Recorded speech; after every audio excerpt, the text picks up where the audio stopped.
Hi there, fellow sea glass lovers. Thanks so much for joining me today. I'm Jackie, and this is part 8 in a 12-part video series I'm doing to complete a sea glass mosaic on this very large antique window. This is a 12-pane window, so it's a 12-part series because in each video I'm completing one pane of glass. Each pane of glass measures 6 inches by 9 inches, and I'm teaching you a lesson on creating sea glass mosaic art. So today's lesson is how to create depth in your sea glass mosaic work, because if you don't focus on creating depth, your piece can look very flat. So my lesson for the day today is to create depth is to create interest in your work.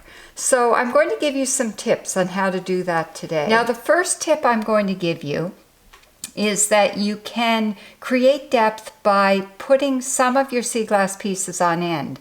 So if you see here, I have these pieces of sea glass that I've put on edge, and then they stick right up. So I'm going to continue that on this side of the pane of glass. So what I do is I take a piece of sea glass that has a flat edge like this, so it will sit nicely on the glass, and then I'll put my silicone right along that flat edge and then stand it up on end. And what's happening here, I have a green stem coming down between these pieces of glass. So I know I'm going to have some green coming down as well. And that one, I'm getting really thick pieces of green and putting them on end like this. And then they stick up. So what happens is you have some pieces of sea glass that are sitting flat right beside it. And then you have these pieces sitting on end, and it really creates a lot of depth, which creates interest.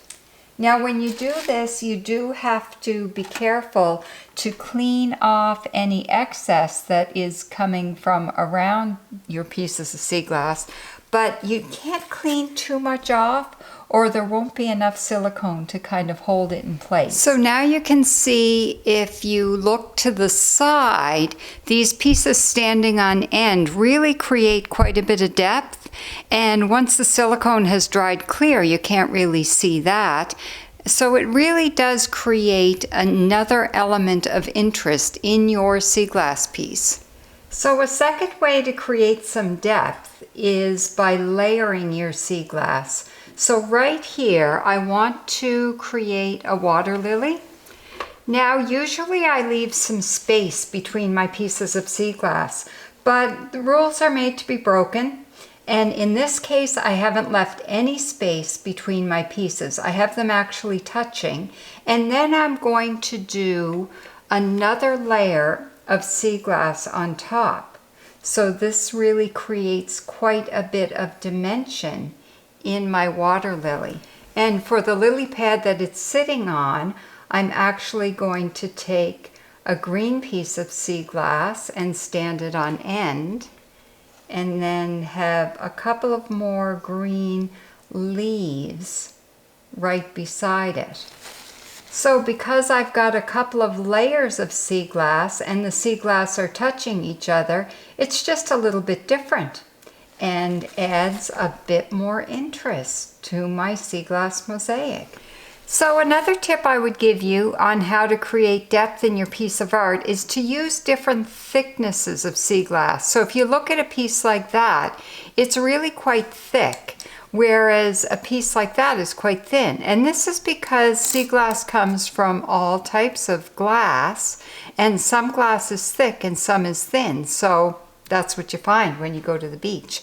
And I find by using different thicknesses of glass, it does give you a whole lot of texture in your piece of art that you can see, but you can also feel it. So when you run your fingers along your finished piece, I love the feel of that as your fingers run over different thicknesses of glass, and it's got so much texture. So my fourth tip to add depth to your piece of sea glass art is to use different shades of glass. So if you look at this green, I've got all different shades of green glass. There's some really dark green here, and some really light colors of green. And as you look down these strands of grass here, you see all sorts of different shades, and because these pieces are turned on end, they look even darker, and that adds so much depth to your sea glass art piece.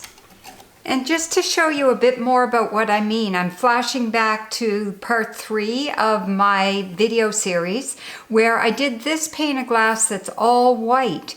And what really adds depth to this white pane of glass is all the different shades of white that are in there, because I've got white that has a bit of yellow tinge, a bit of green tinge, a bit of blue tinge, and it really adds a lot of depth.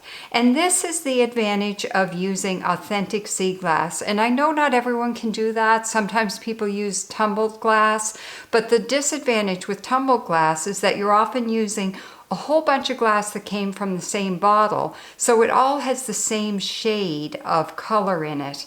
And that when you use glass from the beach, you get glass from all different types of bottles, and it ends up being in the water for different lengths of time. So you get all these different shades of color, and that adds so much depth to your sea glass piece. So if you can use real sea glass, you'll really notice the difference. So I was thinking my water lily was getting a little lost in the background. So I have these little shards of pink glass.